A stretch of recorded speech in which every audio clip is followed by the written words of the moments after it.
If you enjoy this video, consider supporting us on Patreon for just $5 a month. Click on the card in the upper right-hand corner for more information.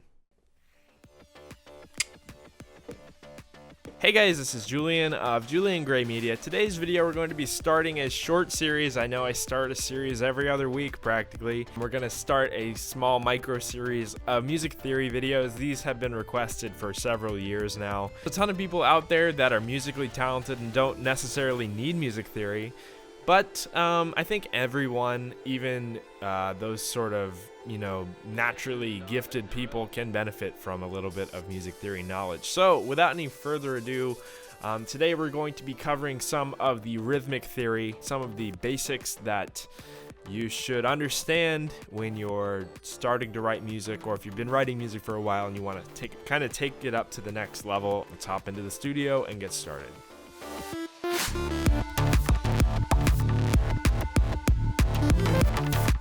So today's video, we're going to be looking deeper into some of the things that you see all the time that you might sort of grasp just because you've used it several times, but you don't actually understand.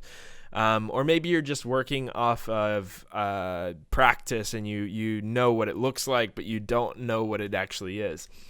So what do I mean by this? Before we dive too deep, every single musical notation is represented by a note, obviously. Whenever you play something or if you're reading music, you're going to see a note. Maybe I'll put a musical note on the screen so you can grasp that idea. And maybe down the line, I'll show you how to translate the Ableton version of this into actual notation, which is like the 5 lines with like the black dots and that notation.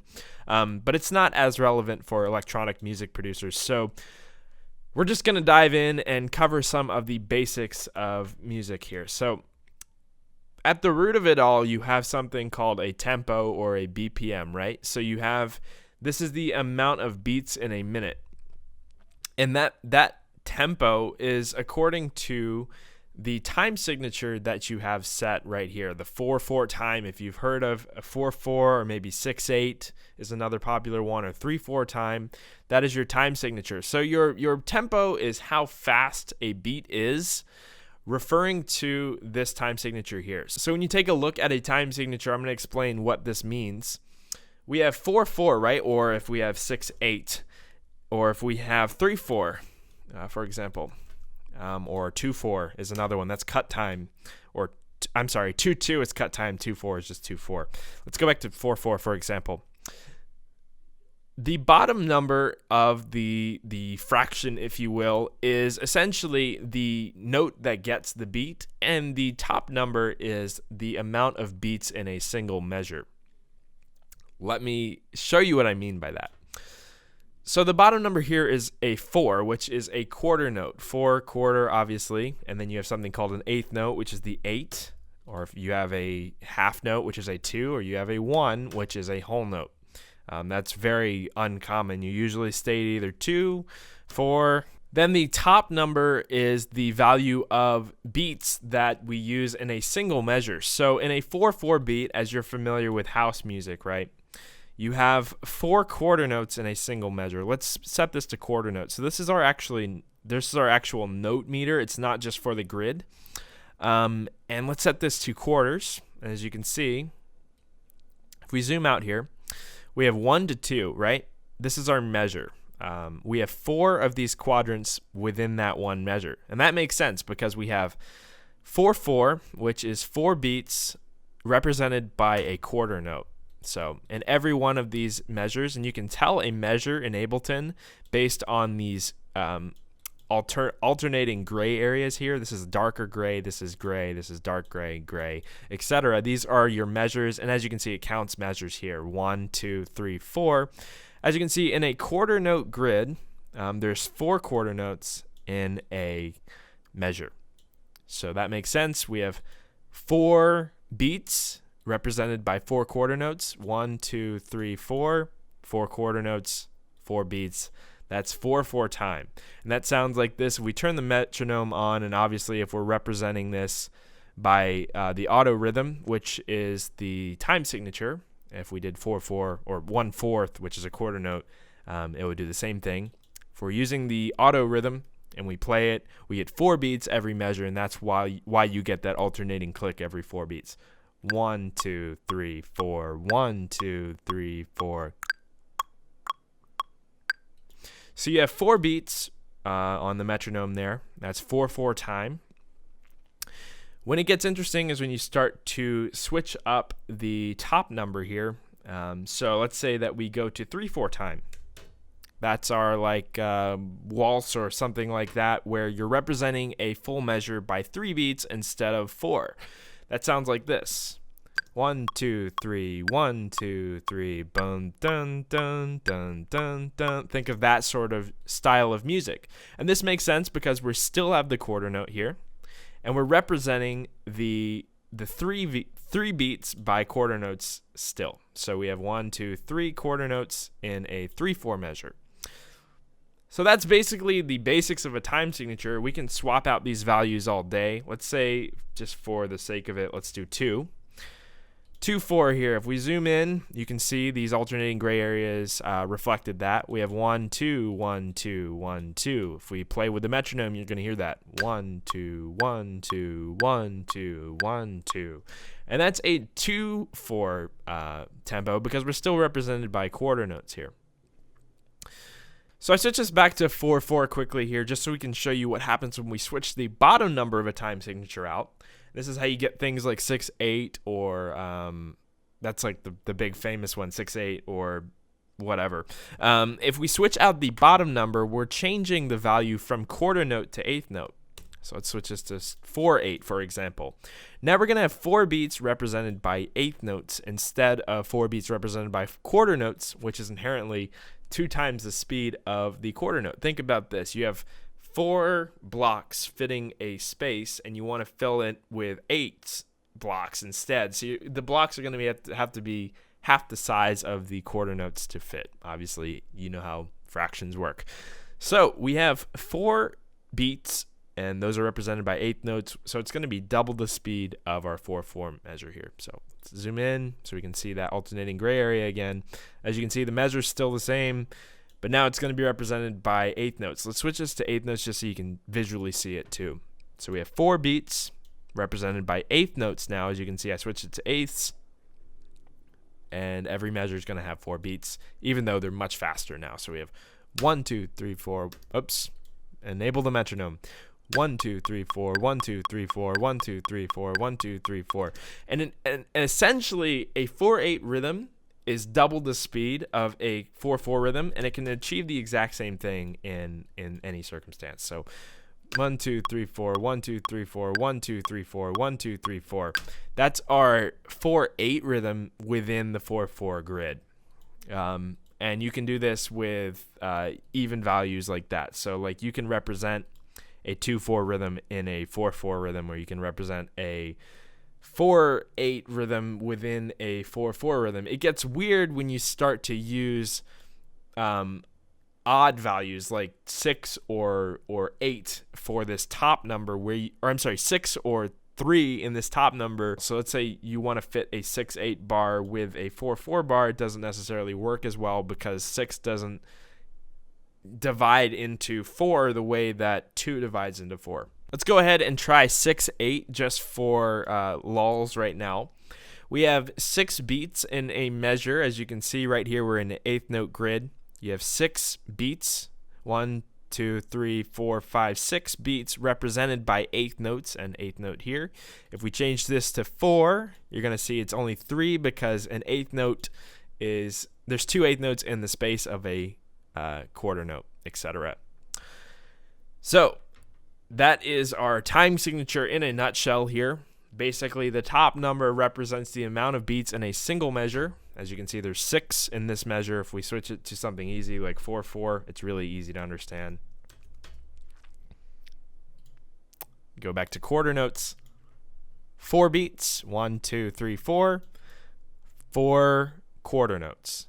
So the next thing to learn is subdivision. Subdivision is when you fit in these smaller note values into a larger note value like this. So if we go into an eighth note, these are subdividing the quarter note grid, or the 4/4 grid, into eighth notes. even though we are playing at 4/4, 1, 2, 3, 4, we are subdividing into eighth notes now, as you can see right here. 1, 2, 3, 4, 1, 2, 3, 4. And how do you count that? You go 1 and 2 and 3 and 4 and. So that is our eighth note rhythm. If we want to make this really obvious, I can toss in an instrument here to show you guys what this sounds like. So I'm going to go ahead and just grab in like a snare or something. I don't know, a hi-hat. Like that. And then we're just going to draw on the one note. And let's just copy this 8 times so you can see it. We have 1, 2, 3, 4, 5, 6, 7, 8. 1, 2, 3, 4, 5, 6, 7, 8. Even though we are in that 4/4 time, because we're using an eighth note, and eighth is effectively double the speed of a quarter note, we can fit 8 eighth notes in the space of 4 quarter notes. And that's what you call subdivision when you start to divide that time signature into smaller increments. We are still in 4/4. We have 1, 2, 3, 4, and you can hear that with the metronome, but the hi-hat's doing 1 and 2 and 3 and 4 and that's when we start to get into subdivision and subdivisions. You can do this with 16th notes as well. Let's just do that for laughs. Switch this to the 16th note grid. And as the name applies, or as the name implies, I should say, you can fit 16 of these in the space of a single whole note, which is the 4 beats. So let's give this a play. 1 and I can't count that this fast, so let's slow this down to like 100 BPM. 1E and a 2E and a 3E and a 4E and a 1. That's how you count it. Again, it's still really fast, but there are 16 notes now fitting within that quarter note grid, the 4/4 grid that is the 4/4 time. So that is the basics of subdivision. It's when you fit smaller notes into the space of larger notes in a larger time signature like this. Let's get into phrasing a little bit here. If you've ever heard the term bar, let's just delete this quickly and go back to the quarter note so we can understand here. If you're a DJ, this is going to make a lot of sense. A bar is essentially one measure, and if somebody says every 16 bars something needs to change, you can see here if we make this a MIDI note and then alternate these colors here, let's make this like a light blue. You can see that if we alternate these, you can see after 16 right there, that is a full phrase, if you will, and that is where the DJ would change this song or whatever that's going on right here. So let's change this to 128 and then give this a play. So we go 1, 2, 3, 4, 2, 2, 3, 4, 3, 2, 3, 4, 4, 2, 3, 4, 5, 2, 3, 4, 6, 2, 3, 4, 7, 2, 3, 4, 8, 2, 3, 4, 9, 2, 3, 4, 10, 2, 3, 4, 11, 2, 3, 4, 12, 2, 3, 4, 13, 2, 3, 4, 14, 2, 3, 4, 15, 2, 3, 4, 16, 2, 3, 4, 1. And then that's where you would change the song or whatever you're doing. If somebody ever tells you you need to change something every 4 bars, a bar is a measure.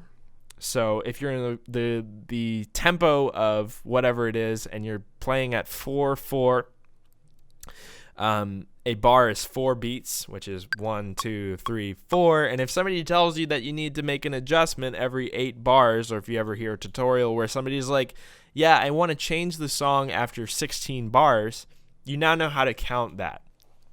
We went into smaller subdivisions. Let's just go quickly into the larger subdivisions. Let's go back to 4/4 time here. As you can see, we have 4 beats in a measure, and every beat is represented by a quarter note, as you can see right here. This is a measure. 1 to 2 is a measure. Quarter note, 4 of them. You get it. I think you understand it, at least. I hope you do. And let's go into a higher subdivision, or I'm sorry, I don't know what you call that. A subdivision is when you go smaller, but let's say a higher classification of time. Let's say you want to go longer than a quarter note instead of shorter, like an 8th note or a 16th note or a 32nd note even. So you want to go to a half note. Half note takes up double the time of a quarter note. So effectively you can fit 2 half notes. 2 quarter notes in the space of 1 half note. So if we count this out now, you can see if we put that that trick we were doing before, let's say half notes. You can do it here as well. Let's say we fill out the half note grid. You can see that the half note fills up half a bar instead of a quarter of a bar. So here we go. 1, 2, 3, 4. And as you can hear, it goes 1, 2. So the timing on this is a little bit different now. We have a note that's effectively double the length of the quarter note. So when you hear a half note, it's going to take up half of the bar. So we've established that the 4/4 represents 4 quarter notes that make up a 4-beat bar, or measure, if you will. Now we know 2 half notes makes up a measure. So 8 eighth notes makes up a measure in 4/4. 16 16th notes makes up a measure in 4/4. What comes next? 1 whole note makes up a measure in 4/4. And then if you start to get into longer notes than the 1 measure, which is a note that carries into the next measure. This is our 1 measure here, as you can see. Let's switch to a 4/4 again, or quarter note, I should say. This is our 1 measure. This is our 2 measure. Let's say you have a note that you carry over into the second measure here. As you can see the count here as well. 1, 2, 3, 4. Let's say you have a note that goes this long, right? This is effectively 2 whole notes together. And we can see that here with the 2 bar in Ableton. And that's, as I mentioned before, a bar is the same thing as a measure. And 2 bar is a 2 bar long note. 1, 2, 3, 4, 2, 2, 3, 4, bam, 2, 3, 4, 1, 2, 3, 4. So a 2 bar note is 2 measures long, obviously. So now I think you're ready for something a little bit more advanced. Let's get into a dotted note. If you ever see like in Serum or something like that, I can show you quickly if we open up Serum. Sometimes the timing value shows a dot. Let's go, I think the delay has one. As you can see, if we switch this and we go to something called dot, for example, what does that mean? Oh no, what does a dot mean? We'll get into triplets in a minute. A dot is a note that is equivalent to the note it's attached to plus half of the note it's attached to. That sounds really complicated, but it's not as complicated as you think. So let's go back to our hi-hat demonstration here. Let's say we have a note here and we're in a quarter note grid. Back to that, as you can see. If we place a note, this is 1 quarter note. Let's say we want to dot that quarter note. To do that, we're going to add half of this note to itself. So let's say half of a quarter note is an 8th note. So we're going to add a dot to that quarter note. So we're going to add the value of an 8th note to that quarter note. And then by doing dotted notes, you can get this really interesting triplet feel. Let's do this just quickly. I'll go ahead and copy these over. Let's extend this bar out to 2 bars. This clip out to 2 bars, I should say, not a bar. And we're just going to duplicate this several times in a row. And as you can see, when we start using a dotted quarter note, and again, it's a dotted quarter note because it's a quarter note plus half of a quarter note, which is an 8th note. And you can do that with anything. A dotted half note is a half note plus a quarter note. Dotted 16th note is a 16th note plus a 32nd note. A dotted 8th note is an 8th note plus a 16th note, etc. You get this sort of feel.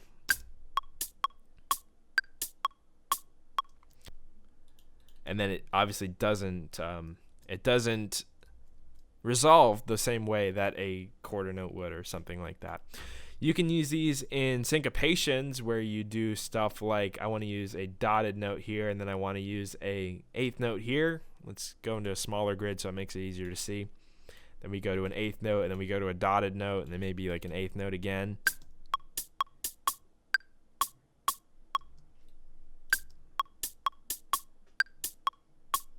And that's how you get those really interesting rhythms. I have a song called Autonomous that's coming out soon that uses a lot of these things. It's called polyrhythms when you start going into these really deep syncopations like this, where you're using kind of unconventional syncopations for the time signature you're writing in. For example, this is kind of weird to be writing in like this.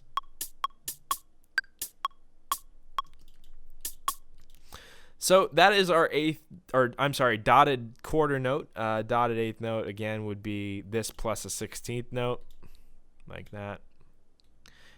And that is our dotted notes. So we've gone over the basic notes, whole, half, quarter, eighth, and these are all relative to the length of the measure, obviously. And then we went over the dotted notes. So we have a dotted eighth note is this long, dotted quarter note is this long, dotted half note is this long, etc. You can even dot a whole note, which is this long, which is a measure and a half. And yeah, so that's and you never see like two measure notes in typical music theory. You have tied notes in notation. That's when you see the line across the top. Any rate, those are the basic notes. Now we can go into something called triplets. Triplets basically squeeze in increments of 3 in any time signature. So we're in a 4/4 grid still, as you can see at the top right here. But notice there's 6 beats in a single note now, or whatever we're in. It doesn't exactly fit to the grid, as you can see. The note is here, and the grid, as you can see, ends right here. So it basically squeezes 3 of the notes into a space instead of the typical even numbers. So let's see how this sounds subdivided into triplet. And that's how you get really interesting, like, kind of, it's hard to give an example of triplet music here. Just basically it's music that revolves around the 3 count instead of the 4. You can do a similar thing with a 3/4 beat. Only triplets are subdivisions of 3 over a inherently 4 count, or a square of 2, or power of 2 rhythm. Yeah. So that's triplets. That's pretty rudimentary. And as you can see in Ableton here, we can see all of the different grids here. You can even enable the triplet grid, so you can see that here. Even though we're in a 4/4 time signature, you can see the 3 counts over top of it. And you can write some really interesting music like that as well. Songs like Deadmau5's FML are triplets over a 4/4 grid. That's how you have that 2 3 4 1 2 3 4, but you get that yow yow yow yow yow yow yow yow yow yeah. And that's like what makes music that's syncopated really interesting. Polyrhythms and tight syncopations, like very, very well crafted triplets or something like that over top of a different time signature, can create really interesting music. Instead of just 1 2 3 4 or 1 and 2 and 3 and 4 all the time. And you can get really cool polyrhythms and stuff like that, and interesting music that you couldn't come up with on a 4/4 grid. So I hope this video enlightened you to what time signatures are and what tempo is and some of the note values that you get into here. Let me know if I missed anything. If you're a music theory geek like me, in the comments below. Give the video a like if it helped you out. If you learned anything at all, or if you found this video intriguing, give it a like. If you didn't give it a dislike, let me know why in the comments below. Give me ideas for future videos down there as well. I'm always looking for new video ideas. And make sure to subscribe to the channel. I make 3 videos a week, Monday, Wednesday, and Friday. So I might follow this up with some basic chordal and melodic music theory. Let me know if you'd be interested in that in the comments as well. And I am Julian of Julian Gray Media. I hope this video helped you, and I will talk to you in the next one. Bye-bye.